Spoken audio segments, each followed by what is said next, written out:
Whether it's the holidays or you're splurging, who doesn't like saving money and knowing that you found the best deals? From using Chrome extensions to credit cards and some not so obvious ways, I'm sure that after watching this video, you'll be saving and putting a bunch more money back into your pockets, so let's jump right in. So the first and most obvious way to save is to shop when there are sales. With so many holidays throughout the year, businesses will use any excuse they can to put up a sale and attract more customers. Black Friday, Boxing Day, anniversary sales, out of season sales, these are all great times to shop and save. But how do you keep track of all these sales? You could sign up for newsletters for certain stores and then get notified via email whenever there's a sale. Or you could use Karma, which is formerly known as ShopTagger, to help keep track of these items. Tools like these are like a personal assistant that you can store certain things that you want to buy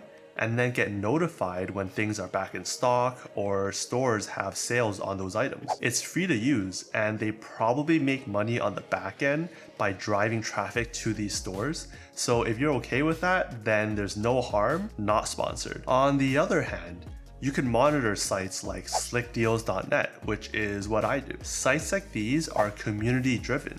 So if you see things on the front page that have been voted up, it's probably a good deal. You could even dive into the comments to see what people are saying, if it's a good or bad deal, or maybe there's some better alternatives. If you regularly use the site, there's also a section curated just for you of deals they think you'll like based on your interests. I know when I buy something, I always go to the community, whether it be Slick Deals comments, or Reddit comments to see what people are saying about certain products. Oh, and if you're in Canada, the same equivalent of Slick Deals there is Red Flag Deals. And one more thing I want to mention about sales is that you should make sure that they're actually sales. There are stores out there that always have sales, like Banana Republic with their ongoing 40% off, which basically makes it a normal price at that point. If you're shopping on Amazon, you could use sites like Camel that will show you the historical price of an item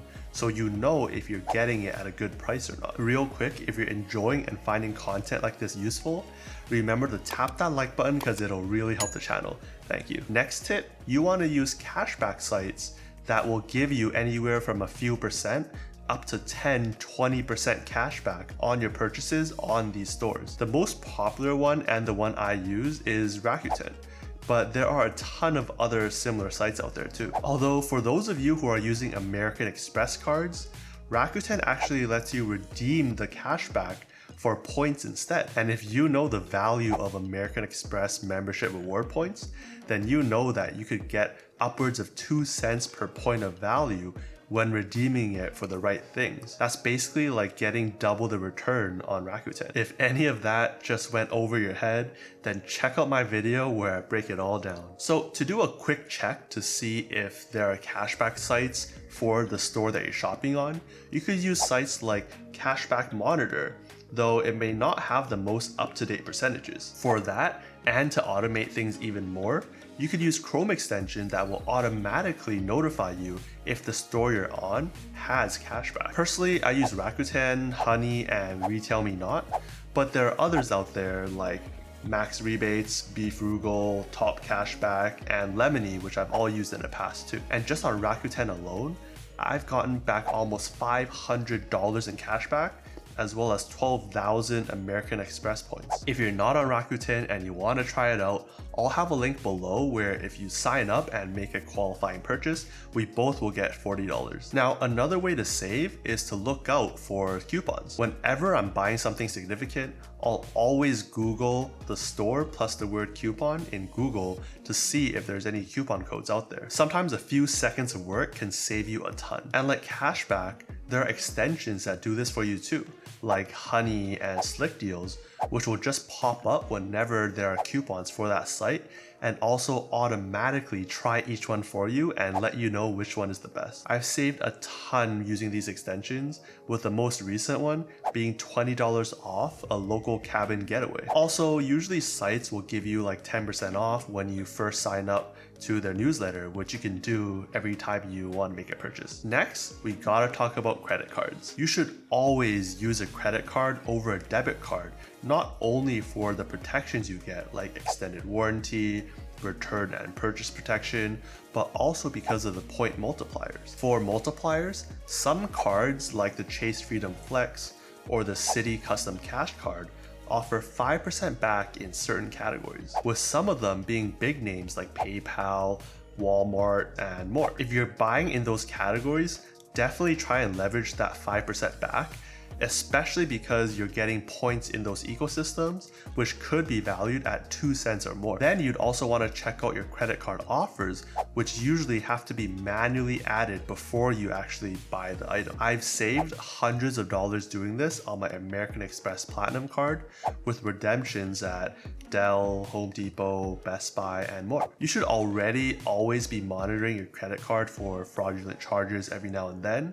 So just take a few more minutes to scan through the offers and manually add them to your card. There's no harm adding it and not using it. Speaking of credit cards, if you know that you'll already be spending a lot of money in the next few months, consider signing up for a new credit card and trying to meet the minimum spend to get sign-up bonuses. For example, if you're able to get the American Express Platinum card, where you can get upwards of 125 to 150,000 sign-up bonus, which requires a $6,000 spend in the first 6 months, then go for it. That amount of points is worth at least $1,000 plus, and sometimes even $2,000 or more when used right, let alone all the benefits and perks you get from the card, which I cover in my video up in the corner and down below. Or maybe the new Venture X card, where you get 100,000 points when you meet the minimum spend of $10,000 over the first 6 months. Don't get these cards if you can't naturally hit the minimum spend,